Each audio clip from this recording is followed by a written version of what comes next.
Бұл Асылбек Қуатов пен ұлы Сүлейман. Бұлар таяу шығыстағы лаңкестерді қолдап, терроризмді насихаттаған. Переходный возраст дейді. Жас шақта. Ненің ақ, ненің қара екенін ажырата алмай, басқа мемлекетке барып, басқа бір адамдардың идеологиясына еріп, соғырлықпен соғысуға бел байлаған еді.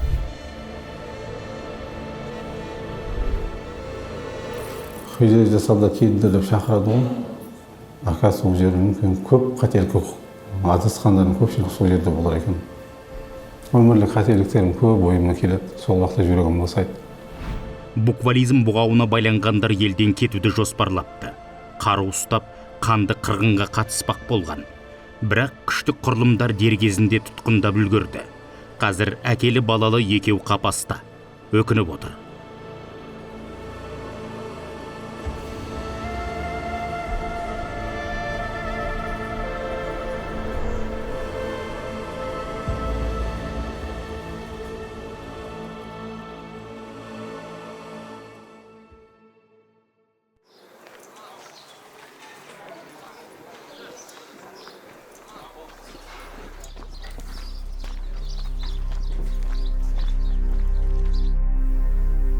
Дінге мен жастық шағымнан бастап қызыға бастадым. 14 жасымда интернет желісі арқылы ВКонтактенің ішінде Қазақстан Республикасына тыйым салынған видеоларды көріп бастадым. Оның қате дұрыс емес екендігі маған белгілі болса да, мен іштей оны құптадым өзім. Қақтығысып жатқан, соғыс болып жатқан, және де аяусыз бірін-бірін екі жақ қырып жатқан видеоларды көрдім. Ол туралы мешіттерде имамдар, басқа да органдар айтып жатылса да, мен оны елеген жоқ. Интернет желісі арқылы өзбек уағызшысы Абу Салах деген кісіні тыңдап бастадым.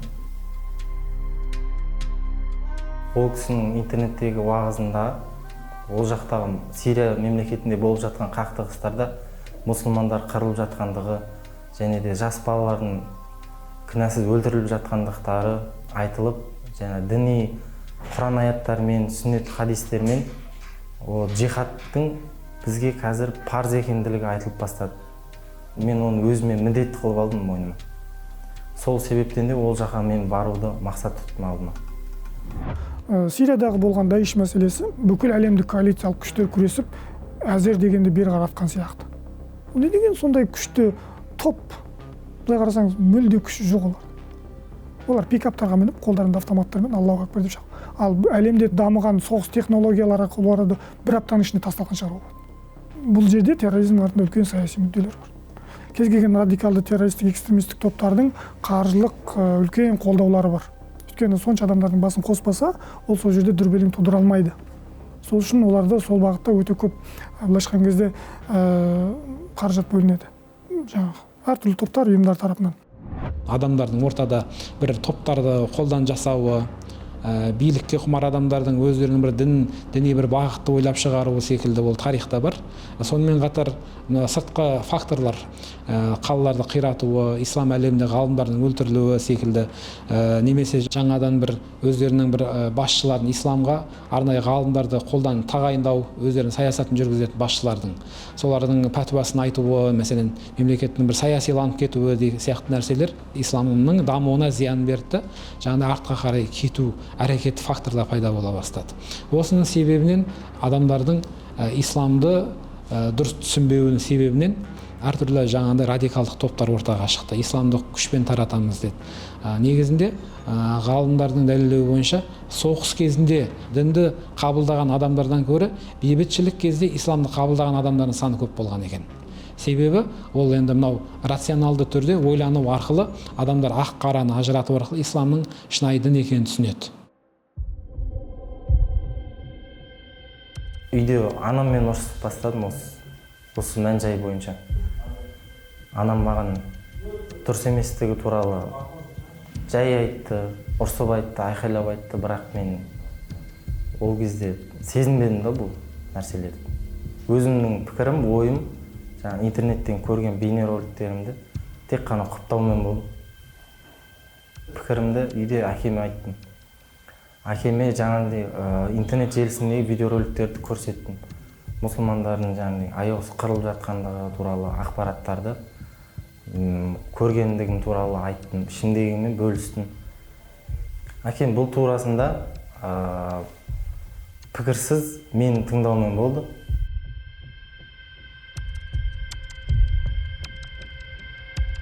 Мен әкемнен оның дұрыс еместігі туралы ақпарат алмаған соң, ары қарай өз пікірімді құптап, сол үстінде видеоларды көрумен уақытымды өткіздім.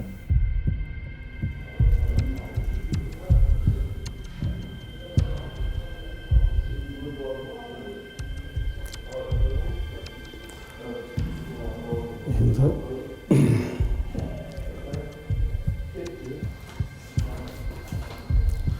шатаспайтын адам жоқ.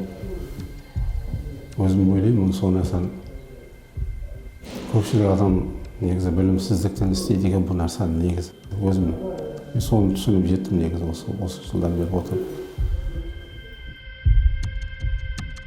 Абдуллах Бухари солардың уақытында сол айтқан нәрселерін біз де тыңдадық. Хижра жасауда келіңдер деп шақырады ғой. Міндетті түрде шақырады. Бүкіл барлығын жиналуға шақырады, бір болайық деп, осындай бірлікке шақыратын негізі дұрыс емес нәрсе екенінде біліп тұрмыз ғой барлығымыз ол нәрсеге. Адамзат өзі басына көп сынақ қиыншылықтар түскен екен, көп нәрсені түсіне бастайды екен, түсіне білер екен да, алдыңғы өзінің өткен қателіктерін түсіне бастайды екен адамзат.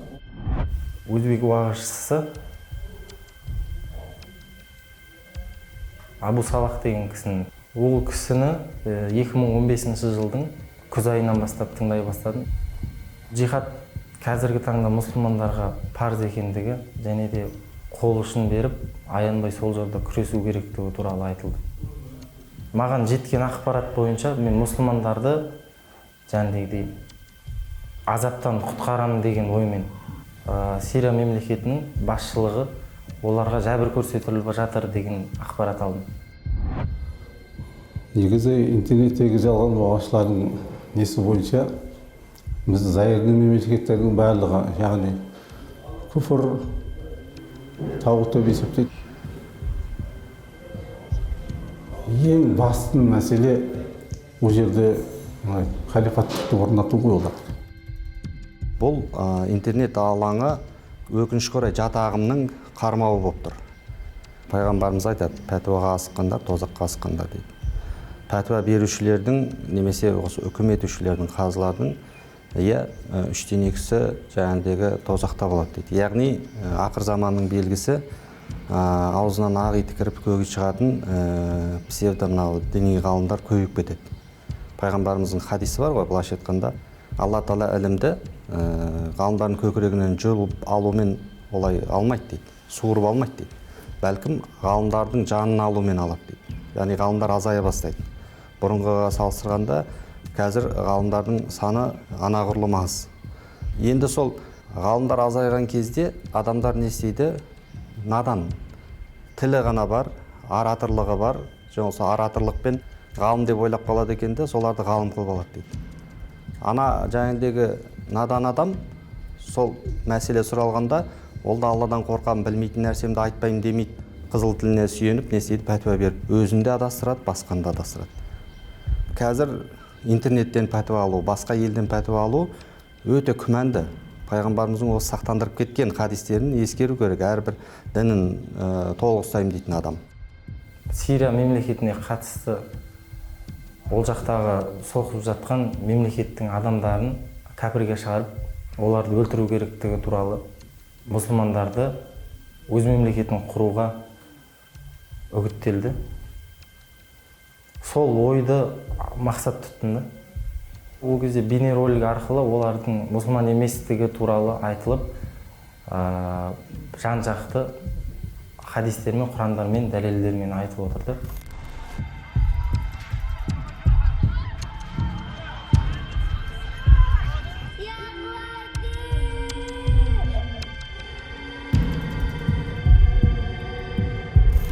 Идеологияны сол адамдардың өздері шығарады.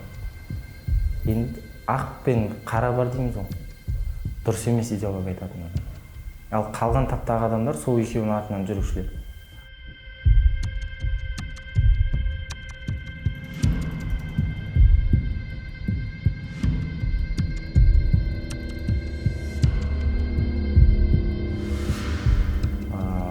Алғашқыда мен жалғыз өзім тұтқын алдым.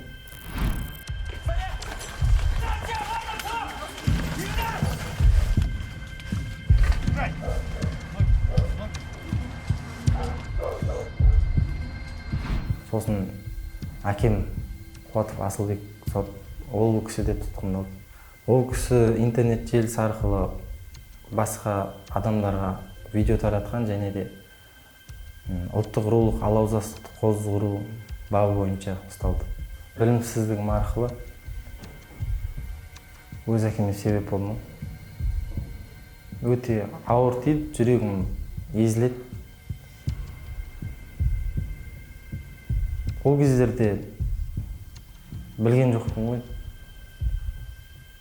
Балалық болды ма, немесе арбауға түсіп қалғандығым арқылы ма өмірдегі бар мәнін ата-анам екендігін түсініп жатырмын. Ол кісілердің жүрегін және де өміріне қатты қиыншылық салғаным үшін өзімді қатты кінәлі сезінемін.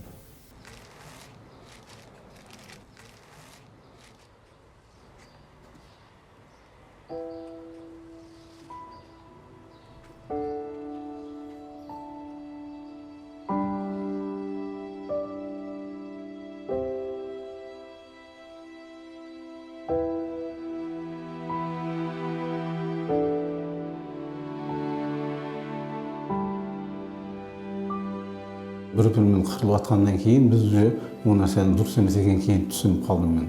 Соның себебінен қазір мен енді темір торынатында отырмыз. Дінге қызыққан жастар кейде білімсіз, енді кішкене шариғатқа амал жасаймыз дейді де, олардың шақырып жатқан мәселесіне көпшілік адам алданып қалады. Негізі дұрыс. Бір жағынан білімсіз амал қылмыс деген. Абайдың айтқаны бар ғой, адамзаттың бәрін сүй, бауырым деп. Тамаша. Ол христиан бола ма, ол яхуди бола ма, ол итке табына ма, адам ретінде біз жақсы көруіміз керек болды. Ол өз сеніміне өз жауап береді. Біз Құдай емеспіз, оны жіліктеп, тозақ, сен мына жақтасың, мына жақтасың деп бөлу Алланың түсірген дінінде ондай мүмкіндік бермейді. Адамның шығарған дінде адамды жіктеп, жек көріп, лақтырып тастайды. Ал Алланың түсірген дінінде ол лақтырмайды. Ақыл деген сөз ол жарық деген сөз ол. Жарықтап тастаған екен болды қараңғылық. Ал қараңғылық жайлаған жерде бүткіл жаманшылық атаудың барлығы өздігінен келеді. Сабақтарымыз мынау Ханафи мазхабына қатысты дүниелер айтылды. Одан кейін сенім мәселесінде ақиқатқа қатысты дүниелер айтылды. Ал бүгінгі тақырыбымыз Құран Кәрімде пайғамбарымыздың хадисінде келетін діни термин сөздер. Зайырлы демократиялық құқықты мемлекетте, яғни ол Салафизм идеясы оларды әртүрлі елдер шақырған, олар елдердің дәстүрлеріне қарсы, Екіншіден, түпкі тамырлары өздерінің несін қойғысы келеді, өздерінің нелерін орнатқысы келеді олар.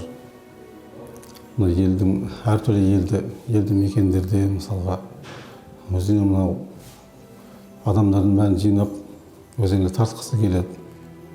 Жастарыма айтатын адасқан қауымдар көп қазір. Олардың несіне түсіп қалмасын, әрқандай ағымдарға құлақ асып кетпесін. Әке-шешесіне мейірман болып, осы үйінде отбасында болсын, жақсы амал істесін, ондай жаман ойлардан алыс болсын айтатын, жастарыма айтатын. Өз еліңді, отаныңды сау адам ешқашан да тастап кетпейді. Ол жақта болып жатқан бүліктерге ешқашан бас сұқпайды. Өйткені оның өз отаны, өз отбасы, бауырлары, ағайындары бар. Бұл идеологиядан бас тартуым оңайға тиген жоқ.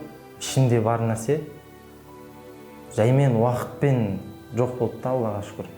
Имамдарға мың алғыс айтамын, теолог мамандарына.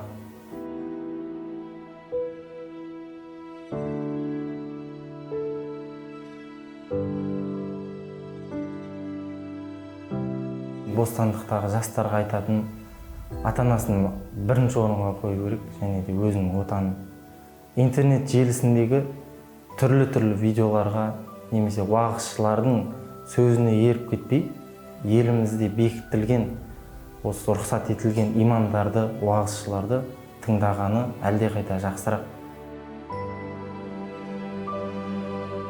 Әкелі балалы сотталғандардың шынайы сыры көпке ой салуға тиіс. Олар қателесті, бірақ дер кезінде есін жиды. Заңнан аттағандарын түсінді. Өздері секілді адаспаулар үшін кейінгі жастарға ескерту жасау мүмкіндігін алды. Біле білгенге бұл да бір үлкен жеңіс. Оларды көріп, ең құрығанда бір радикал райынан қайтса, жеңістің еселей түскені. Біздің де тілегіміз сол.